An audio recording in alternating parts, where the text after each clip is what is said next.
लगातार अपडेट आपको देते जा रहे हैं चुनाव की। तो निकाय चुनाव के दूसरे चरण का मतदान संपन्न हुआ है। मतदान का समय खत्म हो गया है। अब लाइन में लगे लोग ही वोट कर सकेंगे। तो आज 43 जिलों के 214 नगरीय निकायों में वोटिंग हुई है। 5 नगर निगम, 40 नगर पालिका में वोटिंग हुई और प्रदेश की 169 नगर परिषद में मतदान हुआ। कटनी, रतलाम, देवास, रीवा, मुरैना नगर निगम में वोटिंग हुई है। 6829 केंद्रों पर यह वोटिंग हुई है।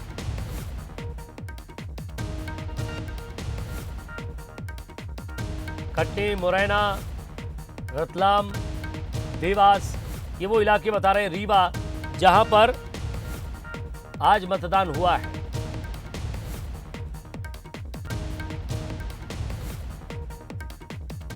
और ज्यादा बातचीत करेंगे, हमारे संवाददाता आकर्ष शर्मा हमारे साथ जुड़ रहे हैं। आकर्ष, अब तक का जो वोटिंग परसेंटेज क्या आया है? क्योंकि कुछ लोग अभी भी बूथ पर हैं, जो लोग अंदर हैं वही वोट कर पाएंगे। सवाल यह है कि अब तक वोटिंग परसेंटेज क्या सामने आया है?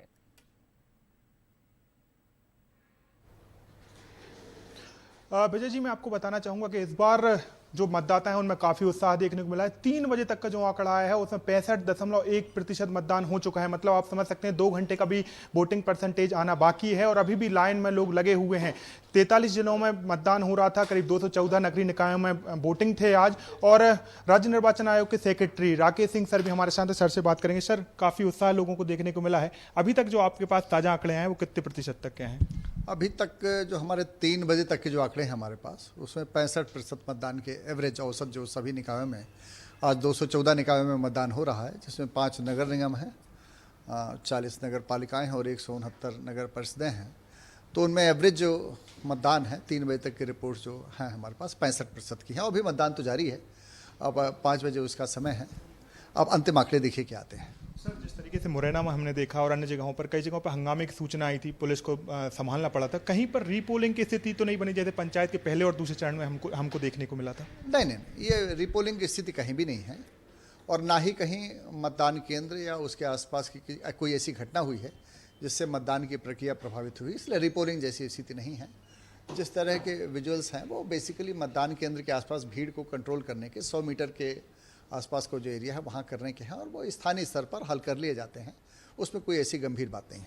बारिश के चलते सर कहीं पर मतदान प्रभावित हुआ हो? एक मतदान केंद्र तो आपने चेंज भी किया था। क्या अभी बारिश के चलते कहीं पर कुछ स्थिति बनी हो जिसके चलते आपको समय बढ़ाना पड़ा हो या मतदान केंद्र जगह चेंज करनी पड़ी हो? नहीं, ना मतदान की कोई जगह चेंज करने की आज नौबत आई। जो मतदान केंद्र के परिवर्तन थे वो कल ही और उसके पहले कर दिए गए थे। आज बारिश जरूर थी, सुबह टाइम कई शहरों में थी, लेकिन वो बहुत थोड़े समय के लिए तेज़ बारिश थी। उसके बाद फिर मतदान निरंतर चलता रहा और उन शहरों में भी परसेंटेज अच्छा है जहां बारिश की खबरें सुबह थी। आपको क्या लग रहा है सर, 65% करीब हो चुका है मतदान, 3 बजे तक के रिकॉर्ड कितने प्रतिशत तक जा सकता है? क्योंकि पहले चरण में हमने देखा था नगरीय निकाय 61% पर ही थम गया था ये आंकड़ा। अब देखिए अंतिम आंकड़े तो 5 बजे के बाद जब हमारा मतदान समाप्त हो जाएगा तभी निश्चित तौर पर दे पाना ठीक होगा।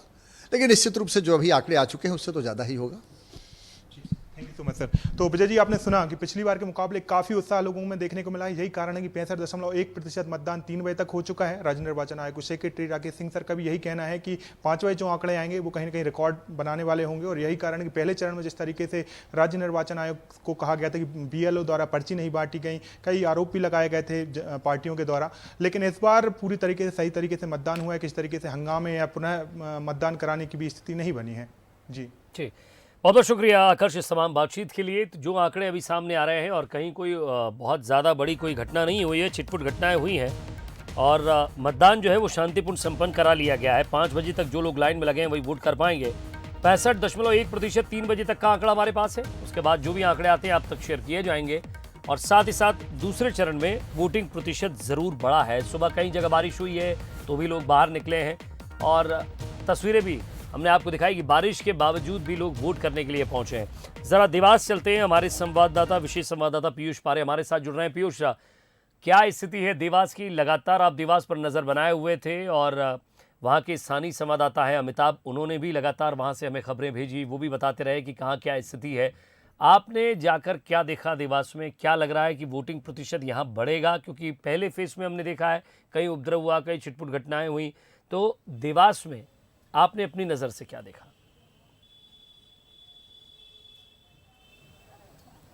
देखिए बिल्कुल विजय आपने सही कहा। जिस तरीके से देवास काफ़ी महत्वपूर्ण ये नगर निगम का जो है वो मुकाबला है, और साफ तौर पर अगर बात करें तो सुबह के वक्त जब बारिश हुई थी तो उसने कहीं ना कहीं यहाँ पर पॉलिटिकल पार्टीज़ की टेंशन बढ़ाई थी, और कहा यह जा रहा था कि अगर बारिश इसी तरह से जारी रही तो ये मतदान का प्रतिशत बहुत कम हो सकता है।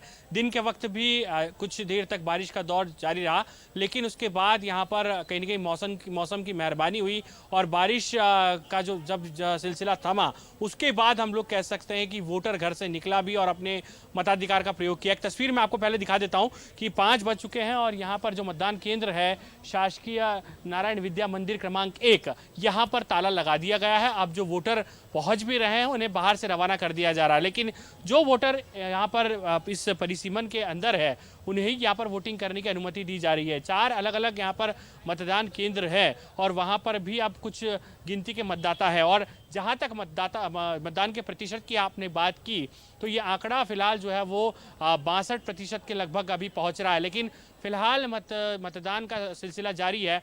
और अमिताभ शुक्ला का आपने यहाँ पर जिस तरीके से जिक्र किया वो बेहतर तरीके से कहीं समझा पाएंगे किस तरीके का ये ट्रेंड है और देवास का आखिर ये जो आंकड़ा फिलहाल फौरी तौर पर सामने आ रहा है वो आखिर क्या इशारा कर रहा है। किस तरीके से अमिताभ जी, छोटी टिप्पणी जानना चाहूँगा, कितना आंकड़ा पहुँचा है, क्या अनुमान है और क्या पॉलिटिकल पार्टी की जो टेंशन थी वो कम हुई है इससे? 62% से ज़्यादा अभी तक वोटिंग हो गई है। 4 बजे तक का आंकड़ा है, फाइनल फिगर अभी आना बाकी है।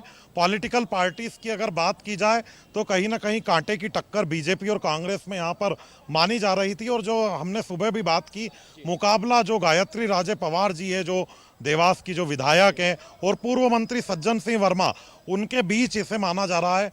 पूर्व सीएम कमलनाथ, वर्तमान सीएम शिवराज सिंह चौहान जी ने भी यहाँ पर सभाएं की, रोड शो किए। काफ़ी महत्वपूर्ण सीट है और अभी भी बीजेपी कांग्रेस में मुकाबला बना हुआ है। फाइनल वोटिंग परसेंट 70% से एबो होता है तो कहीं ना कहीं कुछ राजनीतिक पार्टियां जरूर इसके लिए प्रसन्न दिखेंगी और वोटिंग का जो परसेंट है उसको बढ़ाए जाने की बात लगातार सामने आ रही थी। जिस तरह से इंदौर नगर निगम, उज्जैन, भोपाल, बड़े शहरों में वोटिंग प्रतिशत कम रहा था, उसके बाद से ही यहाँ पर प्रयास शुरू कर दिए गए थे कि कैसे मतदान के प्रतिशत को बढ़ाया जाए। तो ये जो तमाम जो बिंदु हैं, और अब जब फाइनल आंकड़ा आएगा तब हम भी दर्शकों को भी अपडेट दे पाएंगे कि कितना प्रतिशत मतदान इस महत्वपूर्ण सीट के लिए हुआ है। तो देखिए बिल्कुल विजय, आपने किस तरीके से हम लोग जो है आंकड़े सामने आए हैं उससे अनुमान लगाया जा सकता है। सबसे महत्वपूर्ण बात ये रही कि जब बारिश हुई तो ये कहीं ना कहीं चिंताजनक स्थिति थी, लेकिन जब बारिश का दौर खत्म हुआ तो उसके बाद कहीं ना कहीं यहाँ पर जो राजनीतिक दल हैं उनकी सांस में सांस आई और खासतौर पर प्रशासन की कोशिश थी कि वोटर्स को कोई परेशानी ना हो। बारिश में भी कहीं ना कहीं मतदान धीमा जरूर हुआ, लेकिन लगातार कोशिश यही रही कि वोटर्स घर से निकले और कोशिश है कि तकरीबन 65 से 70% के बीच में मतदान हो। तो ये कहा जा सकता है कि कहीं ना कहीं यहाँ पर पॉलिटिकल पार्टीज भी अब इसे लेकर काफ़ी अपने जीत के अलग अलग दावे भी यहाँ पर साफ तौर पर ठोकते हुए नजर आ रही है। तो अब देखना ये होगा कि वोटर्स का रुझान किधर है और देवास की इस महत्वपूर्ण नगर निगम के मुकाबले में आखिर कौन सी पार्टी अपना दबदबा कायम करने में कामयाब हुई है। विजय जी, बहुत बहुत शुक्रिया पीयूष आपका और अमिताभ का भी। लेकिन दूसरे चरण में 3 बजे तक तकरीबन 65% वोटिंग हुई है। बड़ी खबर आपको बता रहे हैं, फाइनल आंकड़ों में वोट प्रतिशत बढ़ सकता है।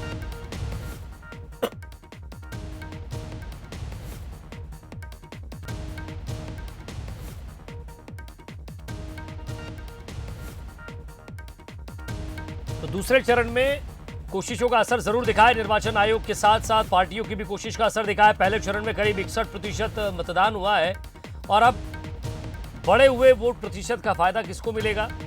अलग अलग पार्टियों के अपने अपने दावे हैं, लेकिन किसकी कितनी मेहनत रही, कौन किसके बयानों से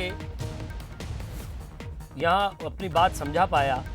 क्योंकि आपने देखा होगा इस पूरे चुनाव में बात नगर सरकार की थी, लेकिन नगर की कम देश की, प्रदेश की और पक्ष विपक्ष की बात ज्यादा हुई, आरोप प्रत्यारोप की बात ज्यादा हुई। तो चलिए, जनता ने किसे मत दिया है ये 20 तारीख को जरूर पता चलेगा और तमाम आंकड़े उस दिन सामने आ जाएंगे। लेकिन फाइनल आंकड़ों में वोट प्रतिशत दूसरे चरण के मतदान का बढ़ सकता है।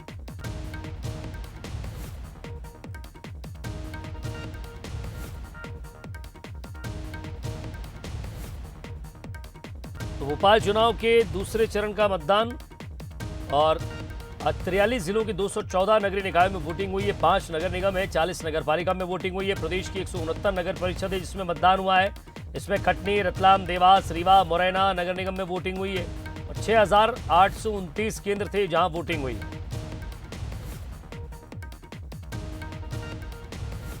चलिए, कुछ खास मेहमान हमारे साथ जुड़े हुए, उनसे भी हम बातचीत करते हैं। इस वोटिंग प्रतिशत पर भी ध्यान लगाएंगे कि आखिर ये वोट प्रतिशत क्या कहता है। तारुफ करवाता हूं आपका। मनोज सैनी जी एग्जीक्यूटिव एडिटर है, हमारे साथ जुड़ रहे हैं। मनोज जी, स्वागत है आपका। दिनेश गुप्ता साहब वरिष्ठ पत्रकार हैं, राजनीतिक विश्लेषक हैं, वो भी हमारे साथ जुड़े हैं। सर, आपका भी स्वागत।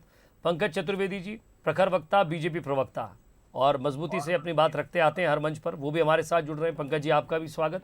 और अब्बास हफीज जी, जो कि युवा है और ओजस्वी वाणी के धनी और आंकड़ों के साथ, मजबूती के साथ हर जगह अपनी बात पेश करते आए हैं। सबसे पहले मैं किसी भी पॉलिटिकल एंगल पर जाऊं, दिनेश जी आपसे शुरुआत करूंगा और जानने की कोशिश करूंगा कि ये 61 के बाद 65 हुआ है, 65% मतदान की खबरें आ रही हैं। हालांकि फ़िलहाल एक जो करेक्ट आंकड़ा जो है वो फ़िलहाल अपने पास नहीं है। ये मतदान प्रतिशत क्या कहता है? क्योंकि सेकंड चरण में आप देखिए, सीरियस, नॉन सीरियस, वोट डालना, नहीं डालना, आरोप प्रत्यारोप, और ये पूरा चुनाव जो है शिवराज वर्सेस कमलनाथ था, वर्तमान सीएम वर्सेस पूर्व सीएम था, योजना वर्सेस 15 महीने था, 15 साल वर्सेस 15 महीने था। इसमें नगर की, गली की, मोहल्ले की, चौक की, चौराहों की बातें बहुत कम सुनाई दी। देखिए विजय जी, ये चुनाव स्थानीय निकायों का था, लेकिन दुर्भाग्यपूर्ण ये था कि स्थानीय मुद्दे नहीं थे इसमें। आप देखेंगे ना कि जो स्थानीय मुद्दों के साथ जो स्थानीय प्रत्याशी है, चाहे वो वार्ड का हो या महापौर का हो या जो दूसरे प्रत्याशी थे, वो बिल्कुल आप देखिए कि सामने नहीं थे। जो सामने थे वही जो आप करें कमलनाथ वर्सेस मुख्यमंत्री शिवराज सिंह चौहान की बात हो रही थी। जब आप स्थानीय नेता सामने नहीं होंगे तो वोटर के सामने थोड़ा सा एक संकट होता है कि वो कैंडिडेट कौन है जिसको वोट देना है। क्योंकि पहले चरण में हमने ये देखा कि वोटिंग परसेंटेज कम था, तो एक बात उसके पीछे ये भी थी कि लोग अपने प्रत्याशी को नहीं जानते थे। जब उसका कनेक्ट नहीं होगा तो फिर कैसे होगा।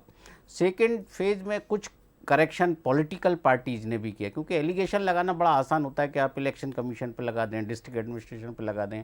जो इलेक्शन था, इतनी जल्दबाजी में तो ये इलेक्शन हुआ था कि बहुत सारे जो इंतजामात हैं उनमें कहीं ना कहीं कमी रह जाती। लेकिन आप देखिए, जो पॉलिटिकल पार्टी जो हमेशा 24 घंटे ग्राउंड पे रहती है, अपने मैदानी स्तर पे काम करती रहती हैं, पोलिंग स्टेशन पे काम करती रहती हैं, यदि उनका नेटवर्क पुअर हो जाए, यदि उनका जो है उनका जिस तरह से वोटर लिस्ट के मामले में वो यदि गच्चा खा जाए, तो निश्चित तौर पर ये बताता है कि कहीं ना कहीं कनेक्ट टूट रहा है।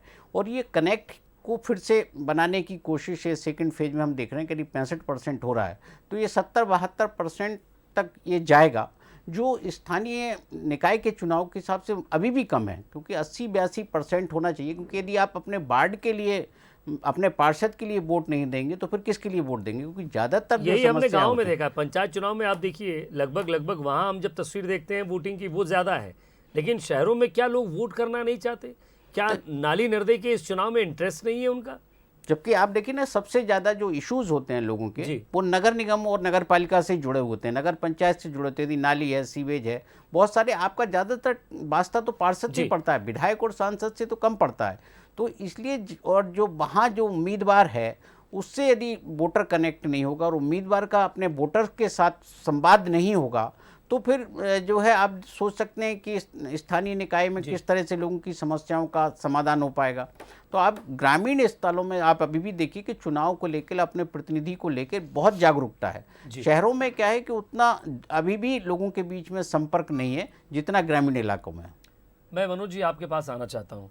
आपने रतलाम से लेकर कटनी, कटनी से सागर, इंदौर, देवास, हर जगह छूने की कोशिश की है, शहरों को जानने की कोशिश की है, चाहे वो हमारे इलेक्शन का शो हो या फिर जायका हो इलेक्शन का। आपने हर जगह जाकर, हर गली मोहल्ले, चौक चौराहों पर जाकर लोगों से बात की। यहाँ तक कि आपने कई सभाओं में सीएम साहब से लेकर बीडी शर्मा जी से लेकर यहाँ तक कि ज्योतिरादित्य सिंधिया भी एक स्टार प्रचारक के तौर पर उतरे थे। हर जगह कोशिश की आपने जानने की, सोचने की, समझने की, और जनता के मन की टो भी आपने ली है। जी, आपका अनुभव क्या रहा? पहले आपके अनुभव से जानना चाहूँगा। देखिए भैया, ये नगर निगम के चुनाव बहुत अलग थे और जहाँ जहाँ हम गए हैं वहाँ ये देखने को मिला। इसको कहने में मुझे कोई शक नहीं है कि भारतीय जनता पार्टी ने जो प्रत्याशी दिए वो तो ठीक है, लेकिन कांग्रेस ने जो सर्वे के आधार पर प्रत्याशी, ऐसा दिखाई दिया फील्ड में जाकर, जब आप लोगों से बात करते हैं, हम जाय का चुनाव का ले रहे थे तो जाय के दोनों तरफ के हमें दिखाई दे रहे थे, जनता से बात कर रहे थे, तो ये बहुत स्पष्ट था कि एक अच्छी फाइट देने की कोशिश कांग्रेस ने की है। अब जीत हार का अंतर क्या होगा ये अलग मुद्दा है, लेकिन 2023 से पहले कांग्रेस ने जो चयन किया अपने प्रत्याशियों का, वो कोई भी हो, चाहे हम बात कर लें मयंक जाट की, हमने रतलाम में देखा बहुत अच्छी फाइट वो देते हुए नज़र आ रहे थे, या हम बात कर लें रीवा की तरफ जाते हैं तो रीवा में भी वही दिखाई दे रहा था कि वहाँ से अजय मिश्रा को कांग्रेस ने बनाया। और उसी तरह यदि हम देखते हैं कटनी, बहुत ही दिलचस्प चुनाव है कटनी में, क्योंकि भारतीय जनता पार्टी से बागी होकर विजय सूरी की मिसेज श्रीमती वहाँ पर चुनाव मैदान में है, और उन्होंने भी एक अच्छी फाइट, यानी बीजेपी वर्सेस बीजेपी वहाँ चुनाव दिखाई दिया है। कांग्रेस की श्रेया खंडेलवाल वहाँ से चुनाव मैदान में है, लेकिन वहाँ पर साख सभी की लगी, चाहे हम संजय पाठक की बात करें वहाँ के स्थानीय विधायक की, या फिर हम बात कर लें बीडी शर्मा जी जो वहीं से सांसद आते हैं, तो वो बहुत ही दिलचस्प, मैंने जितने चुनाव अभी कवर किए उसमें सबसे ज़्यादा दिलचस्प कोई नज़ारा कहीं दिखाई दिया तो वो कटनी में दिखाई दिया, जहाँ सर्वाधिक, जैसा आपने ज्योतिरादित्य सिंधिया का जिक्र किया, 2 बार शिवराज जी की रैली वहाँ पर हुई है, बीडी शर्मा लगातार बने रहे, तो इससे ये समझा जा सकता है कि कांग्रेस ने बहुत रणनीतिक तौर पर अपने प्रत्याशियों को मौका दिया। कई जगह बीजेपी ने सुधार किया सेकंड चरण में, आज हम दूसरे चरण में जो देख रहे हैं वोट ऑफ परसेंटेज जो बढ़ा है, उसमें निश्चित रूप से भारतीय जनता पार्टी को ही शायद इसका श्रेय जाएगा, क्योंकि बीजेपी ये समझ चुकी है। बीजेपी कहती है बूथ जीता चुनाव जीता, लेकिन पिछली बार हमने देखा कि बूथ पर कोई लोग ही नहीं थे, कार्यकर्ता नहीं थे, लगातार चुनाव में हम देख रहे थे, और शायद उसी से सबक लिया बीजेपी ने, जिसका असर दिखाई दे रहा है। तो ओवरऑल ये देखा जा सकता है कि जायका ये चुनाव का बहुत अलग रहा है, और जब हमारे सामने रिजल्ट होंगे तो वो भी शायद इसी तरह के होंगे कि चौंका देने वाले रिजल्ट होंगे, लेकिन आज का जो वोट प्रतिशत बढ़ा है उससे शायद बीजेपी को कुछ राहत मिलती दिखाई देगी। और जरा अरे विजय जी, मैं पूरा उत्तर दूंगा। और मध्य प्रदेश में अराजक तत्वों के लिए, असामाजिक तत्वों के लिए कोई जगह नहीं है, और प्रतिपक्ष के लोग बौखला कर भारतीय जनता पार्टी के नेताओं कार्यकर्ताओं पर आपराधिक हमले कर रहे हैं। नहीं, ये निर्दलीय प्रतिपक्ष का आदमी नहीं है, जैसा हमारे संवाददाता ने बताया। मैं सर उसी बात पर आ रहा हूँ सर, कि प्रतिपक्ष है ना, मैं कांग्रेस का नाम ही नहीं लिया मैंने सर, वो जो भारतीय जनता पार्टी के खिलाफ है वो प्रतिपक्ष है। टीकमगढ़ में क्या हुआ, राकेश गिरी जी हमारे विधायक, उनके छोटे भाई यशराज जी, इनने उनके ऊपर हमला किया, वो भी सबके सामने। तो मुझे लगता है कि प्रतिपक्ष को बौखला कर, प्रतिपक्ष में विजय जी सबका समायोजन है, चाहे वो कांग्रेस पार्टी हो या वो सब जो भारतीय जनता पार्टी खिलाफ पक्ष के खिलाफ लड़ रहे हो, तो इस प्रकार की चीज़ें लोकतंत्र में शोभा नहीं देती हैं, और कानून अपना विधिवत कार्य करेगा। क्योंकि यदि लोकतंत्र में बाहुबल, गुंडिज्म, अराजकता, दादागिरी, फर्जी मतदान, यदि ये सब चीज़ें होंगी तो मुझे लगता है कि लोकतंत्र के लिए, उसकी स्वास्थ्य के लिए वो अच्छा नहीं है। और हम सब लोगों की सशक्तता इसी बात को लेकर है कि हमारा लोकतंत्र सशक्त रहे। आज 70-72 साल के बाद भी जो इंडिया की डेमोक्रेसी है, जिसको कहा जाता है कि लार्जेस्ट डेमोक्रेसी, कि यहाँ सत्ता का हस्तांतरण बहुत स्मूथली होता है, जो जीतता है वो जनसेवा में जुट जाता है, जो पराजित होता है 65% मतदान क्या कह रहा है पंकज जी? देखिए विजय जी, ये मतदान जो मेरा अनुमान है लगभग 75% जाएगा, क्योंकि 5 बजे के बाद भी जो आंकड़ा आता है वो 70-72% अनुमान है, पर 2-3% और बढ़ जाता है जो आमतौर पर रीडिंग है। तो मैं अनुमान लगा पा रहा हूँ कि मध्य प्रदेश में लगभग 40 नगर पालिका, 169 नगर परिषद, क्या दावा आपका? आपसे सर वही निवेदन कर रहा हूँ विजय जी आपसे कि 515 नगरीय निकाय हैं मध्य प्रदेश में, नगर निगम, नगर पालिका, नगर पंचायत मिला के, और उनमें से 243 पर इस चक्र में, द्वितीय चक्र में जिसमें हम बातचीत करें, मतदान हो रहा है। यानी लगभग 45-46% के आसपास जो क्षेत्र था बचा था उसका द्वितीय चरण का मतदान है, और बढ़ा हुआ प्रतिशत जो है वो इस बात का संकेत दे रहा है कि मतदाता ने जागरूक होकर अपने मताधिकार का उपयोग किया, और यही भारतीय जनता पार्टी की अपेक्षा थी कि मत का दान करिए। 5 वर्ष बाद आपको अवसर मिलेगा पुनः नगर सरकार चुनने का, या ग्राम सरकार के चुनाव संपन्न उनको चुनने का, या जो भी चुनाव होता है वो 5-5 वर्ष की अवधि के चुनाव है, यदि किन्हीं परिस्थितियों के कारण उपचुनाव नहीं होता है तो ऐसे में आग्रह यही था, भारतीय जनता पार्टी के कार्यकर्ताओं ने आग्रह किया, प्रयास किया। चुनाव आयोग ने भी जो हमारा सुझाव था, भाजपा का प्रतिनिधिमंडल ने शिकायत नहीं करी, सुझाव दिया कि जो सरकार के स्तर पर मतदाता, कल रात में भी बैठक हुई थी सीएम हाउस में सर, मुझे लगता है कि वोट प्रतिशत कैसे बढ़े, शायद वही कोशिश रही होगी। सर देखिए, वो चीज अलग है, संगठन के रूप में आज भी दिन में भी हमारी बैठक थी, क्योंकि जब भी मतदान होता है तो भारतीय जनता पार्टी की एक विधिवत जो एक समूह है, एक टीम है, जो इस बात का विश्लेषण करती है कि कैसे मत प्रतिशत को बढ़ाया जाए। तो भारतीय जनता पार्टी, मैं अब्बास जी के पास जाता हूं, तो आप ये मानते हैं कि पहले फेज में कमजोरियां थी, गलतियां हुई हैं? नहीं, भारतीय जनता पार्टी के कार्यकर्ता ना पहले फेज में गलत था ना इस फेज में गलत था। कुछ त्रुटियां चुनाव आयोग के स्तर पर थी, उनमें सुधार हुआ, जिसके चलते मतदान का प्रतिशत जो बढ़ा हुआ दिख रहा है। भाजपा का कार्यकर्ता पहले भी सजग था, सतर्क था, अब भी सजग और सतर्क है। अब्बास जी, देखिए, सबसे पहली बात तो यह है कि इनकी जो मायूसी है, उदासीनता है, कुछ भी कह लीजिए, भारतीय जनता पार्टी जो पीछे झटका लग के आई है, उससे अब ये चुनाव आयोग के ऊपर धीरे धीरे प्रत्यक्ष तौर पे अप्रत्यक्ष तौर पे आरोप लगाए चले जा रहे हैं। चाहे इनके प्रदेश अध्यक्ष हों या कोई भी हो, इनका पूरी मंशा है कि चुनाव आयोग को हटाया जाए, सारी चीज़ें हों, क्योंकि इनको बड़ा भारी पड़ गया। मैंने तो सुना ये भी है, आप लोग ज़्यादा जानते होंगे कि अभी तो ये भी खबर है कि चुनाव आयोग से इन्होंने आयोग से इन्होंने जो निवेदन किया था कि रिकाउंटिंग का, उसके ऊपर भी मुहर लग गई है कि अब कोई रिकाउंटिंग पंचायत की नहीं होगी।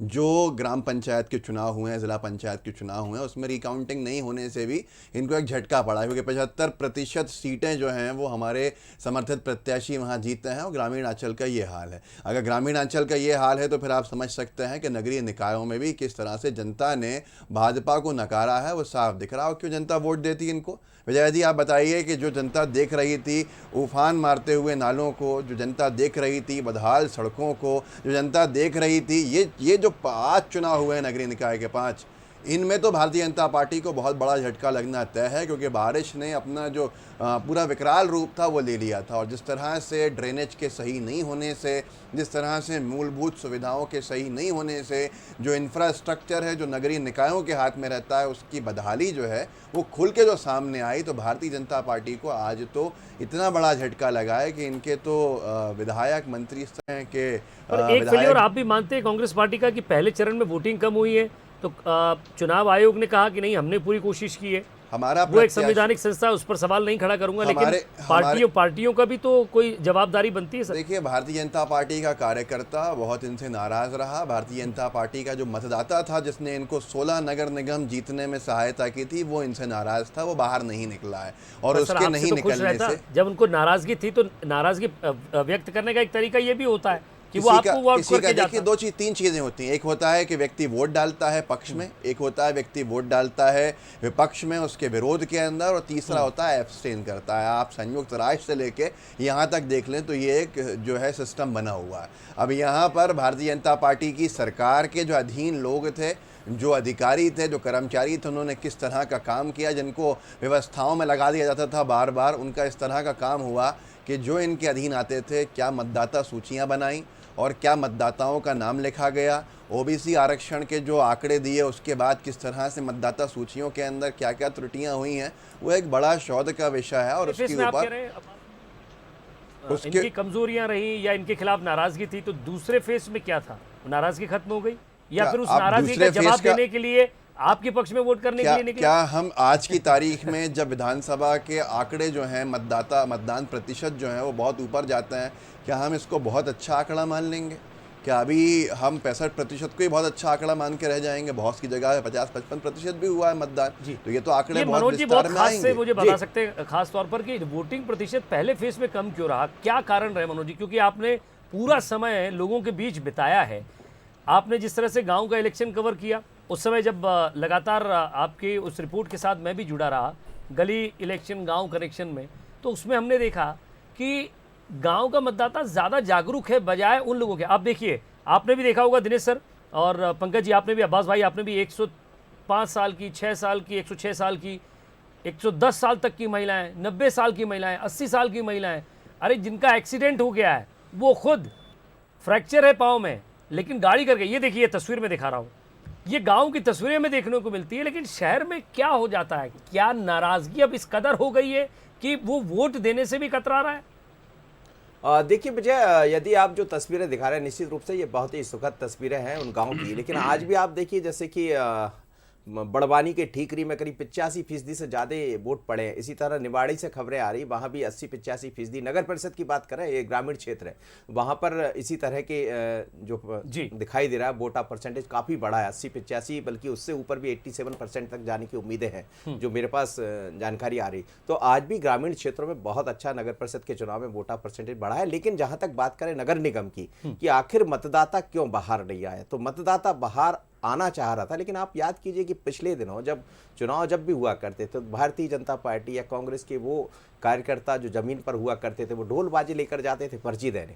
अब पर्ची देने की पूरी जिम्मेदारी यदि बीएलओ के ऊपर सौंप दी जाए और उसके बाद कोई देखने वाला ना हो तो शायद उसी का ये परिणाम था कि इस बार सबक मैं लिया। आपको रोक इस रहा बार हूं, चाह रहा हूं सबक बीच में। वो जो त्रिदेव की बात आपने की थी, सबसे पहले आप ही वो खबर लेकर आए थे त्रिदेव की बात। इन त्रिदेव में कहीं ना कहीं थोड़ा आलस्य तो नहीं घुस गया था कि हाँ अब तो हम जीत रहे? देखिए, त्रिदेव डिजिटल था और डिजिटल से काम नहीं चलता। त्रिदेव जब हुआ तो हम फील्ड पर भी गए थे, हालांकि वहाँ त्रिदेव हमें दिखाई दे रहा था, वो जिस कवर की आप चर्चा कर रहे थे कई बार हमने कवर किया था। लेकिन क्या वो डिजिटल वास्तव में एक्चुअल होकर सामने आए? तो मुझे लगता है कि वो नहीं कर पाई थी भारतीय जनता पार्टी। लेकिन जैसे ही प्रथम चरण का मतदान हुआ है तो हमने वो बैठकें भी देखी बीजेपी की, जिसमें सीधे तौर पर ताकीद किया गया और कहा गया कि अब हर हाल में मतदाता को घर से निकालना होगा और बीजेपी की यही ताकत होती है और इसीलिए इसमें सुधार होता दिखाई दे रहा है। तो बीजेपी ने उसमें सुधार जरूर किया है, लेकिन ये बता रहा है कि वो कार्यकर्ता जो बीजेपी के लिए लगातार मैदान में बना रहता था उसको कहीं निकाल पाने में बीजेपी सफल नहीं हो पाई थी पिछली दफा पहले चरण के मतदान में। दूसरी बात यह है कि कहीं कार्यकर्ता के मन में भी रोष है। जो टिकटों का वितरण हुआ है उसमें कई जगह से अच्छी खबरें नहीं आई बीजेपी की तरफ से, चाहे हम नगर निगमों की बात कर लें, नगर पालिका की बात कर लें, पार्षदों की बात कर लें, तो ये सबक जरूर देने वाला है और इसीलिए कई जगह बागी भी दिखाई दिए। कार्रवाई पहली बार है नगर निगम में इतनी बड़ी कार्रवाई हुई है जिसमें कार्यकर्ताओं को बाहर किया गया, कई नेताओं को भी। जी ये कार्यकर्ताओं को बाहर करने का जो विषय है पंकज जी, पहली बार पदाधिकारियों को जी जो बागी थे उनको समझा पाए तो ठीक, नहीं समझा पाए तो उनको फिर बाहर का रास्ता दिखाया। ये संदेश था या पार्टी आज ही जा चुकी थी उनसे? नहीं, देखिए संदेश बहुत स्पष्ट है। भारतीय जनता पार्टी में इस विषय में एक विधिवत नियम प्रक्रिया है, एक अनुशासन समिति है और जहां ऐसा नहीं कि किसी ने नामांकन किया या पार्टी के विरोध में कार्य किया तो उसको बिना सुनवाई करे, बिना नोटिस दिए, बिना उनका पक्ष जाने बाहर कर दिया। पूरी प्रक्रिया का पालन करके विधिवत रूप से उनसे आग्रह करके, समझाइश करके, प्रार्थना करके कि भाई साहब हमारा आपका लक्ष्य दूसरा है, हमारा आपका सबका प्रत्याशी कमल का चुनाव है, पर जिनको लगा कि वो भारतीय जनता पार्टी के अनुशासन के साथ नहीं है, आज वो भारतीय जनता पार्टी से बाहर, बहुत साधारण सी प्रक्रिया है। तो सवाल ऐसा नहीं कि कोई तंग आ गया, वो भारतीय जनता पार्टी के परिवार का हिस्सा थे, पर यदि परिवार की नियम कायदे की प्रक्रिया का पालन नहीं करेंगे, ऐसे कृत्य करेंगे, आपके आचरण ऐसे होंगे जो परिवार यानी भारतीय जनता पार्टी को नुकसान पहुंचाएगा, तो उसके लिए अनुशासन की एक समिति है, वरिष्ठ राजनेता उसके जिम्मेदार पदाधिकारी हैं और उन्होंने गुण दोष के आधार पर निर्णय लिया कि किस पदाधिकारी, किस कार्यकर्ता को किस नगरीय निकाय के क्षेत्र में भारतीय जनता पार्टी से बाहर करना चाहिए, तो बाहर किया और पूरा अवसर देने के चेहरे पे हंसी है, जरा मैं उनसे जवाब लेना चाहूंगा। सर मैं बस दो चीज मैं आऊंगा सर, अपने पास है सर समय। सर मुझे सर हमेशा से अब्बास जी की तरफ से शिकायत रहती है, आप पूरा समय नहीं देते। नहीं मेरा 2 मिनट ले लीजिए। मैं सिर्फ ये कह रहा हूँ कि उन्होंने कहा कि मायूस हैं। अभी स्पष्ट रूप से समझ में आ रहा है कि पिछले चरण में कांग्रेस कह रही थी कि बीजेपी के त्रिदेव काम नहीं कर पाए थे कथित तौर पर, अब इस चरण में काम किया तो 15% मतदान बढ़ रहा है। मनोज सैनी जी का भी इशारा वही है। उसके बाद यदि कांग्रेस को लगता है कि भारतीय जनता पार्टी मायूस है तो कांग्रेस की दृष्टि, दूरदर्शी को तो मैं फिर ऐसी दृष्टि को नमन करूंगा कि जिनको भारतीय जनता पार्टी की विजय की जो ज्योति है वो मायूसी दिखती है। मुझे एक चीज लगती है, हालांकि ये विनोद का विषय हो जाएगा, लेकिन फिर भी इस पर सोचना जरूरी है और जहां तक मेरा अंदाज है मनोज जी भी इस चीज को समझेंगे। अगर बारिश के बाद चुनाव होते ना सर तो शायद ज़्यादा तकलीफ हो जाती, क्योंकि हमने स्मार्ट सिटियों को देखा है तालाब बनते बनते बनते। चलिए अब्बास देखिए विजय जी, बात यही है कि इस बार जो बारिश और जम के बरसी है तो मतदाता गुस्से में और बाहर निकल के आया है। ये परिणाम बता देंगे। ये परिणाम, इतनी तबाही हमने नहीं देखी थी कि पहाड़ी क्षेत्रों के अंदर, मैं भोपाल, मैंने आपको डिस्टर्ब नहीं किया था, पहाड़ी क्षेत्रों के अंदर हम देख रहे हैं हमारे भोपाल जो है जिसका कंटूर एक हिली टेरेन कहलाता है, कोहे फिजा, अरेरा हिल्स और ईदगाह हिल्स, इन सब जगहों के ऊपर पानी जल भरा हो गया। ये किस तरह का ड्रेनेज बनाया था कि पहाड़ों पे जल भराव होने लगा। मैंने तो एक और जो मैं थी सर वो सिंधिया जी के बंगले से पानी की, शायद मुझे पंकज जी आपका रिएक्शन जरूर चाहिएगा। वही पहाड़ी के ऊपर है, शमले की पहाड़ी पे। अब मैं जो हंस रहा था, मुझे जो हंसी आई थी, मुझे दुख हो रहा था और मुझे हास्यास्पद भी लग रहा था भाजपा के उन कार्यकर्ताओं के लिए, उन पदाधिकारियों के लिए जो 30 साल की मेहनत के बाद निकाल दिया गया। और माननीय पंकज चतुर्वेदी जी 2 साल पुराने भाजपा के अंदर ये कह रहे हैं कि जो अनुशासनहीनता करेगा उसको उसको बाहर निकाल दिया जाएगा। हमारी पार्टी का ये चरण है, हमारी पार्टी ऐसी है, चाल चरित्र चेहरे की पार्टी। यही भाजपा के लिए मुसीबत बन गया है कि पंकज जी हो या कोई दूसरे लोग हो, 2-2 साल के आए हुए न्यू कमर्स पुराने लोगों को आज इस तरह की टिप्पणी करी जाएगी। कहा था कि अगर आपको टिकट दिया है तो कमलनाथ जी ने दिया, और अगर आपका टिकट किसी ने काटा तो दिग्विजय सिंह ने काटा। विजय जी मैं आऊंगा सर, 1 मिनट उसका जवाब ले लूं। मैं बात रखा था, आपका जवाब सवाल उसके बीच में आ गया, आप दोबारा दोहरा दीजिए।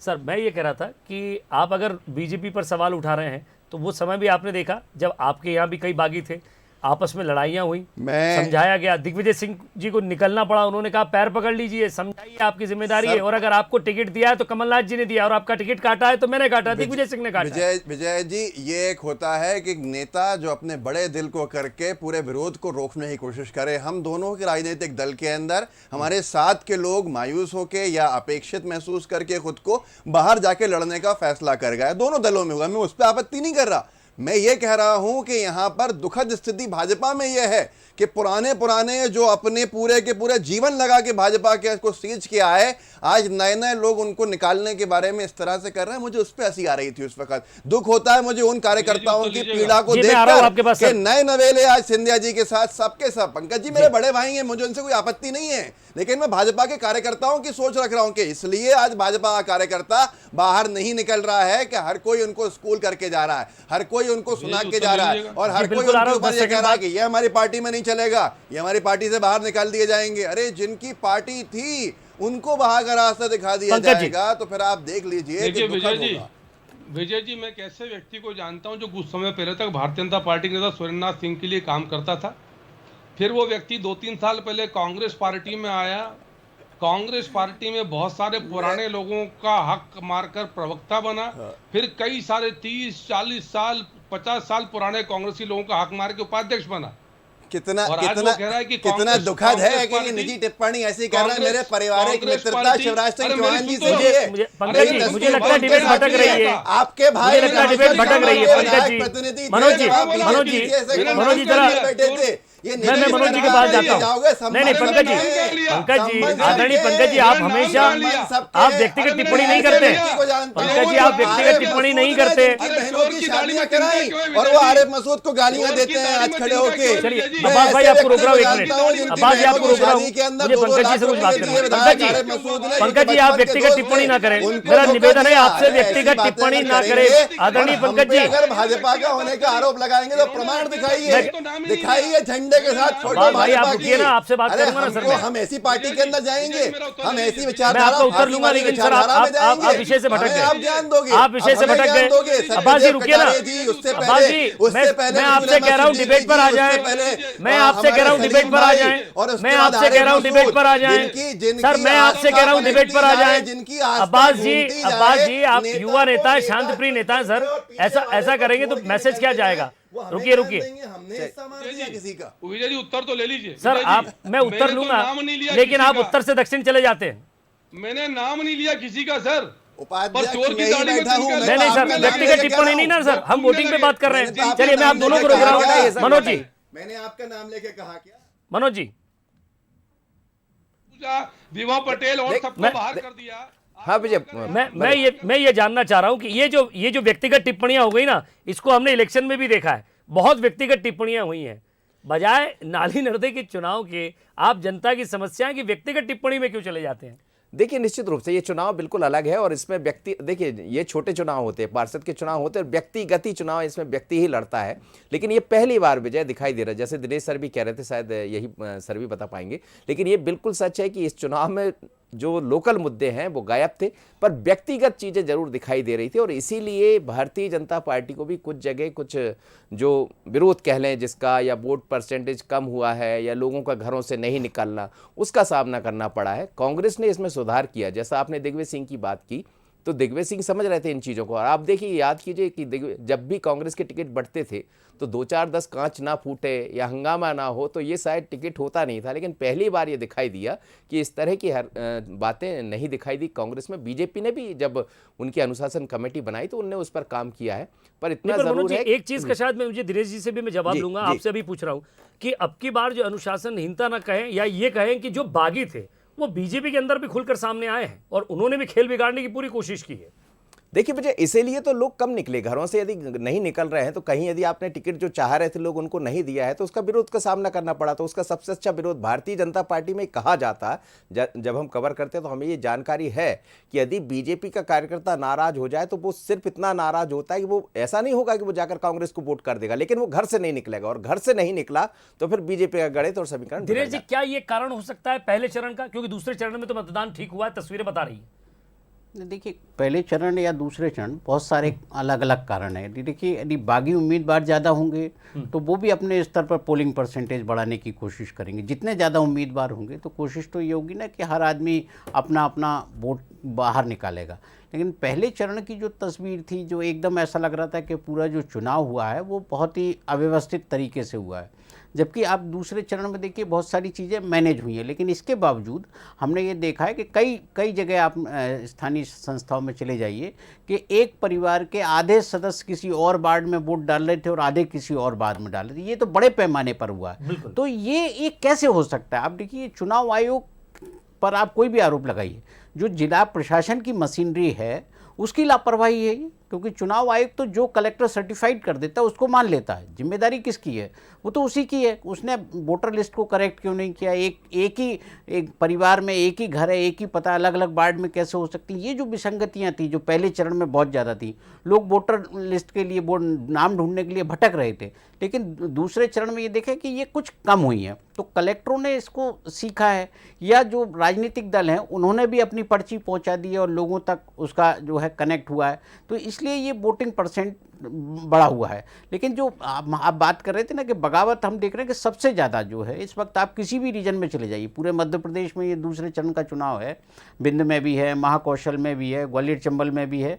तो हर जगह एक सी चीज़ है कि जो कहीं ना कहीं आपको ये लगेगा कि भारतीय जनता पार्टी के लोग कुछ ज़्यादा बगावत में खड़े हुए हैं। कांग्रेस पार्टी का एक जो अब बची कितने लोगों की पार्टी, बहुत ज़्यादा नेता तो है नहीं कि जहां आप सैबोटाइज की संभावना हो। दिग्विजय सिंह और कमलनाथ, जो आप ये कह सकते हैं एक सिक्के के दो पहलू हैं, जो अलग अलग करके उनको नहीं देख सकते आप कांग्रेस की राजनीति में, ना वो एक दूसरे की कभी खिलाफत करते हैं।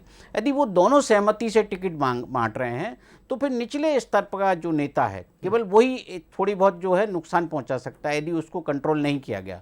तो आप देखिए ना कि कमलनाथ सब चीज़ें छोड़ के, वो कह रहे हैं कि हमारी इच्छा नहीं थी चुनाव प्रचार करने की, मैं इंटरेस्ट नहीं लेता हूँ, इसके बावजूद यदि वो मैं वहाँ जा रहे हैं प्रचार में, तो कहीं ना कहीं कांग्रेस अपनी ज़मीन बचाने की कोशिश कर रही है। क्योंकि ये आप पूरे उत्तर भारत में, मध्य प्रदेश ऐसा राज्य है जहां कांग्रेस की अभी भी संभावना है, और इससे कांग्रेस को जो है आप ये इसका मैं जरूर जवाब लूंगा यहाँ अब्बास जी से।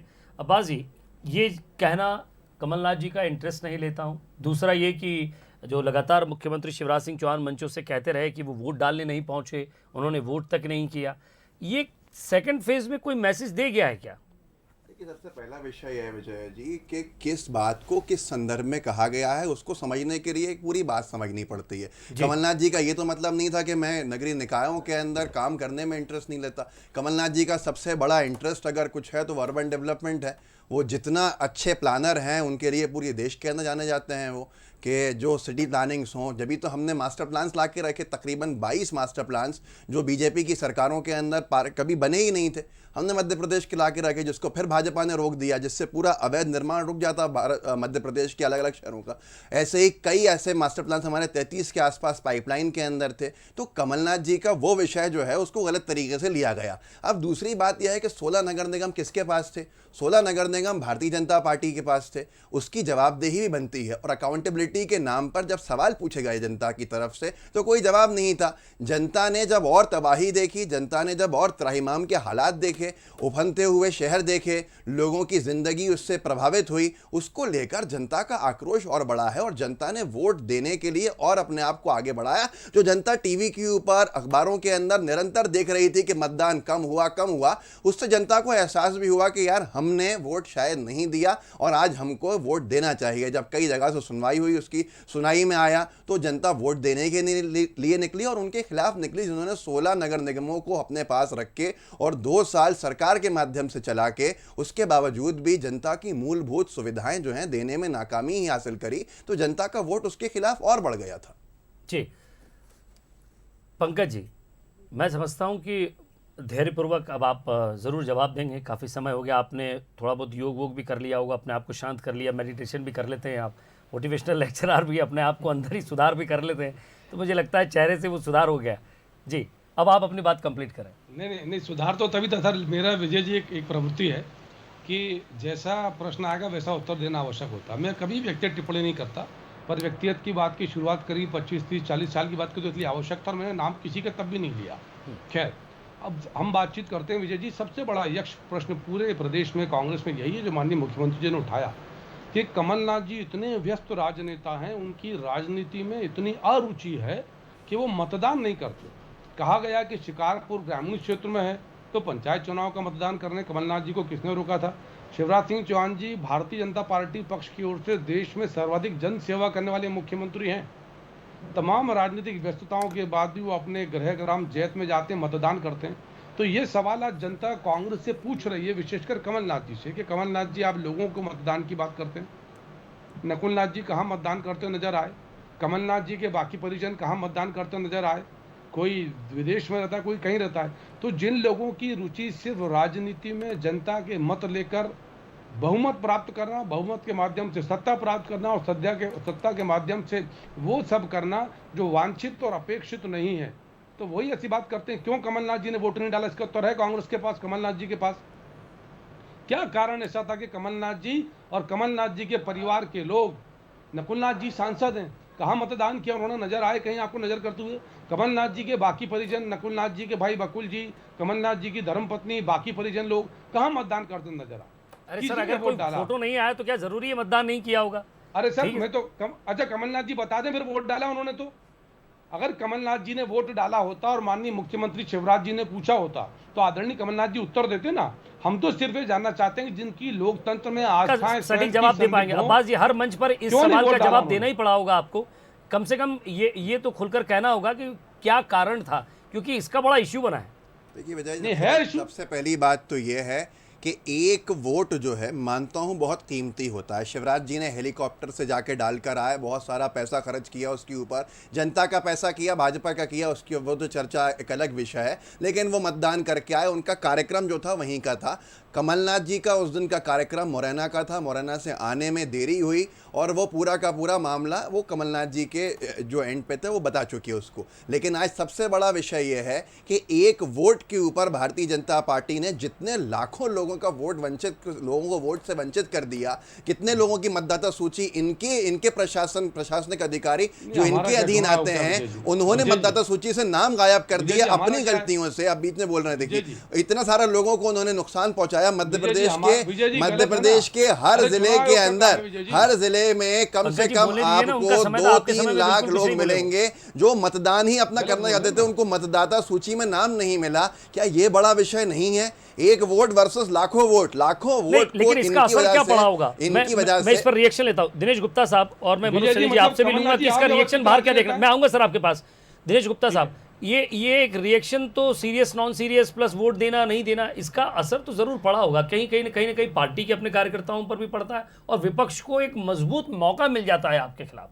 नहीं, निश्चित तौर पर आप कोई भी इशू जो है उसको आप बना सकते हैं, नॉन इशू को भी इशू बना सकते हैं, क्योंकि जब आप जो मुद्दा सामने से भी तो नहीं आ रहा कोई ऐसा मुद्दा जो जनता से जुड़ा हुआ मुद्दा हो, तो आप किसी पर भी बात कर सकते हैं कि आप वोट नहीं दे रहे इसलिए आपको वोट की आवश्यकता नहीं है। लोग जो है ये समझते हैं कि वोट नहीं दिया है तो इसका तात्पर्य ये तो बिल्कुल नहीं हो सकता ना कि वो जो है अपनी पार्टी को वोट नहीं देना चाहते, क्योंकि आप जो स्थितियां वोट देने की बनती, कई राजनेता, पिछली बार हमने देखा दिग्विजय सिंह जी के साथ भी इसी तरह के सवाल लोकसभा चुनाव के वक्त खड़े हुए थे कि वो वोट डालने नहीं गए।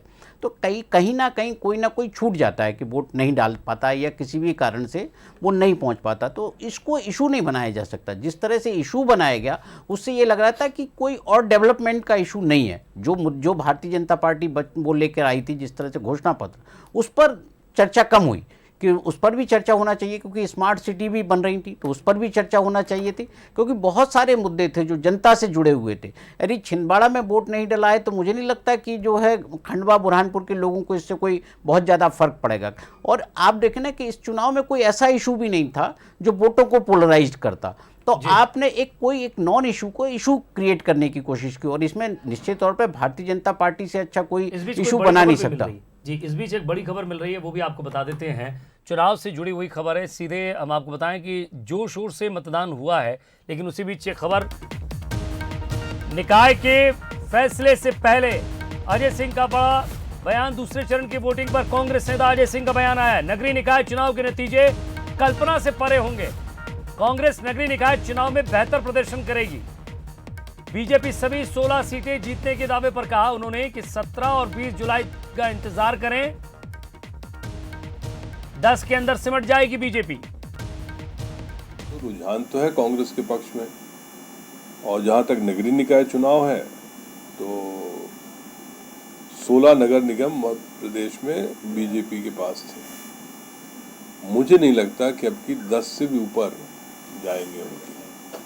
तो इससे साफ जाहिर होता है कि अर्बन एरिया में भी जमीन कुछ बदली हुई है। अर्बन एरिया में भी जमीन कुछ बदली हुई है। एक और बड़ी खबर, नेता प्रतिपक्ष गोविंद सिंह ने खत लिखा है। निकाय चुनाव में गड़बड़ी का आरोप लगाया है। पंचायत और निकाय चुनाव में गड़बड़ी का आरोप लगाया है उन्होंने कहा है कि राज्य निर्वाचन आयोग के इस खत में कि शासन प्रशासन के दबाव में उम्मीदवारों को नजरबंद कर दिया गया। आयोग से ऐसे अफसरों के खिलाफ कार्रवाई की मांग की है। पंकज जी, इन दोनों सवालों का जवाब। पहले तो अजय सिंह जी ने जो कहा, तो कमलनाथ जी 16-0 की बात कर रहे हैं, अजय सिंह जी तो 10 में पराजय स्वीकार कर रहे हैं। तो किसको सच माने विजय जी, वोट ना डालने वाले कमलनाथ जी को या वोट करने वाले अजय सिंह जी को? और मैं आज भी मानता हूं, नहीं, पर उनका कॉन्फिडेंस क्या कहता है? सर मैं उसी बात पर आ रहा हूं, मैं दोनों का, कमलनाथ जी का भी सम्मान है, सीनियर राजनेता है, अजय सिंह जी की बहुत सम्मान है, पर मध्य प्रदेश की राजनीति में कमलनाथ जी से ज़्यादा यदि पॉलिटिकल समझ की बात करेंगे तो निश्चित तौर पर अजय सिंह जी को होगी। दूसरा, डॉक्टर गोविंद सिंह जी की बात करते हैं तो डॉक्टर गोविंद सिंह जी ने भूमिका बनाना शुरू कर दी जो इसकी नींव कमलनाथ जी ने रखी थी कि आप क्या दावा करते हैं सर? दुरुपयोग हो रहा। इन चुनावों में आप क्या दावा करते हैं? बीजेपी क्या 16 की 16 सीटें जीत रही है निगम की? देखिए विजय जी, 16 नगर निगम में जनता की कृपा और आशीर्वाद भारतीय जनता पार्टी के साथ है और अजय सिंह 16-0 आपने कह दिया। सर मेरे पास समय कम है, अब्बास जी आपको मैं लगभग पूरा 1 मिनट दूंगा। ये बताइए, 16-0 की बात करना है और ये दो कॉन्फिडेंस सामने आए। एक तरफ गोविंद सिंह जी कह रहे हैं कि कार्रवाई कीजिए, कुछ गड़बड़ियां हुई है। दूसरी तरफ अजय सिंह जी कह रहे हैं साफ तौर पर कि हम केवल 10 सीट जीत सकती है। वो ग्रामीण इलाकों के अंदर कितनी गड़बड़ियां हुई हैं वो आपको और खुल के अभी सामने आ जाएगा। हमारे पास जो हमने हेल्पलाइन इशू की थी उसके ऊपर कई शिकायतें आई, तो उसको लेकर सीएलपी जो है हमारे, उन्होंने खत लिखा है।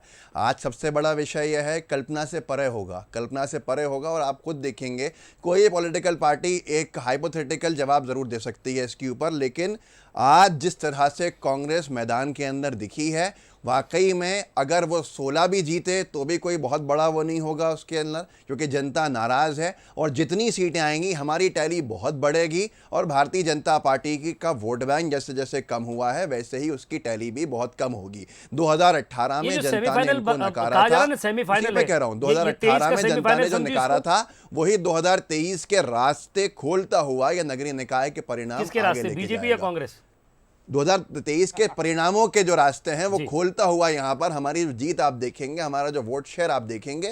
जाहिर सी बात है 2018 में जनता का आशीर्वाद मिला, 2023 के यहाँ दोबारा मिलेगा। ये तो बीच की खरीदी हुई सरकार है जिसको धोखा देके बनाया गया है। तो जो मैंडेट जनता ने दिया था, जनता उस मैंडेट को वापस देगी।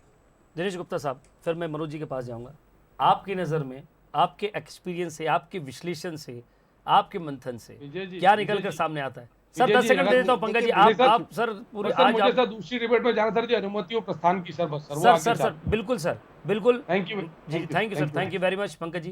देखिए दिनेश गुप्ता साहब, देखिए विजय जी, जो चुनाव परिणाम जिस तरह के भी होंगे, आप अब 2018 का परिणाम भी हमारे सामने है कि आप देखिए इतना क्लोज इलेक्शन था कि कोई भी भविष्यवाणी करना बिल्कुल सही नहीं हो सकता। इस बार भी आप देखिए कांग्रेस जिस तरह से नगरीय निकाय के चुनाव में मैदान में है, उसे देख के ये कह सकते हैं कि 2014 के जो चुनाव थे, 2014-15 की नगरीय निकाय, उससे अलग परिणाम इसमें हमको देखने को मिलेंगे। पर फीलिंग सर विधानसभा जैसी आई, बिल्कुल निश्चित तौर पर बिल्कुल फीलिंग विधानसभा जैसी ही है उसमें। जी मनोज जी, बिल्कुल। देखिए फीलिंग इसलिए भी है क्योंकि 2023 सामने, अब जैसे ये खत्म होंगे दोनों ही दल आगे की तैयारियों में लग जाएंगे और इस चुनाव में बिल्कुल साफ दिखाई दे रहा था, ये चुनाव नगर निगम के नहीं थे, ये चुनाव वो इशारा करने वाले जो 2023 की तस्वीर होगी। लेकिन विजय ये मानकर चलिएगा कि 16 भारतीय जनता पार्टी के पास थे, पर इस बार जब रिजल्ट सामने होंगे तो हमें लगता पाने के लिए कांग्रेस के पास ज़्यादा कुछ नहीं है, लेकिन जो पा जाए वही बहुत कुछ हो जाएगा मुझे लगता है, और इसी लाइन पर शायद कांग्रेस में आपकी बढ़ने का। बातों से मुझे कुछ आभास थोड़ा थोड़ा हो रहा है, नहीं, वो लेकिन आभास ही अभी कर सकते हैं, हम जी, कुछ जी। कह नहीं सकते, क्योंकि जो फील्ड में दिखाई दिया मैं उसका चर्चा कर रहा हूँ। कई बार जो फील्ड में होता है, क्योंकि वोटर बड़ा समझदार होता है, जो कहता है वो करता नहीं, जो करता है वो कहता इस नहीं। आवाज तो पर ये अब्बास भी- जी का क्या कहना लेकिन ये जरूर है कि कांग्रेस के लिए कुछ ठीक फीलिंग हो सकती है। देखिए, हमने तो पहले से कहा था, कमलनाथ जी की जो तैयारी थी, कमलनाथ जी के जो सर्वे थे, कमलनाथ जी के नेतृत्व में सब लामबंद होके माननीय कमलनाथ जी के साथ थे, और पूरी गुटबाजी जो थी वो भाजपा की तरफ थी, जो हम में करते थे वो उनकी तरफ चले गए थे। तो हमारा जो चुनाव था वो जनता के साथ कंधे से कंधे मिला के लड़ा, हम जनता के मुद्दों पर रहे, हमने जनता के मुद्दों पर चुनाव को लड़ने की पूरी कोशिश भी करी और काफ़ी हद तक सफलता भी पाई। जब सफलता हमें हासिल होगी मुद्दों पर लड़ने में, तो जाहिर सी बात है मुद्दे जब होंगे तो चुनाव के परिणाम हमारे पक्ष में आएंगे। मुद्दों को से भ्रमित करने की पूरी कोशिश की गई, लेकिन ये एक ऐसा चुनाव रहा जिसमें मुद्दों से बहुत भ्रमित नहीं कर पाए। इनके मैनिफेस्टो के अंदर तो वो वादे थे जो राष्ट्रीय स्तर के थे, जो विधानसभा स्तर के थे, तो वो सारी चीज़ें जनता समझदार, जनता ने समझा। और हमने जिन्होंने मास्टर प्लान्स ला के रखे थे, कमलनाथ जी के नेतृत्व में हमारी सरकार ने, जनता ने हमें देखा, और हमें देखा था तो हमें एक बार फिर से मौका देने के लिए चलिए, वो जनता ने गाना है बुलाया। ना सर, तुम्हें जो मैंने देखा, अब देखा तो है लेकिन वोट किसको दिया है ये 20 को देखते हैं, वो उसी समय पता चलेगा। बहुत बहुत शुक्रिया आप सभी का, दिनेश जी आपका भी, अब्बास जी आपका भी, और मनोज सैनी जी आपका भी। आपने भी अपने फील्ड का एक्सपीरियंस हमारे साथ शेयर किया, और वोट प्रतिशत दूसरे चरण में वाकई बड़ा है। और हम भी यही कहते हैं आपसे कि जब भी चुनाव हो तो अपना मतदान ज़रूर करिए, क्योंकि आपकी बात कहने का, समझने का और उसे फील करने का यही मौका होता है। आपके इस लोकतंत्र का, एक मताधिकार का आपके पास एक बड़ा हथियार होता है, इसका इस्तेमाल ज़रूर कीजिए। बहुत बहुत शुक्रिया, नमस्कार।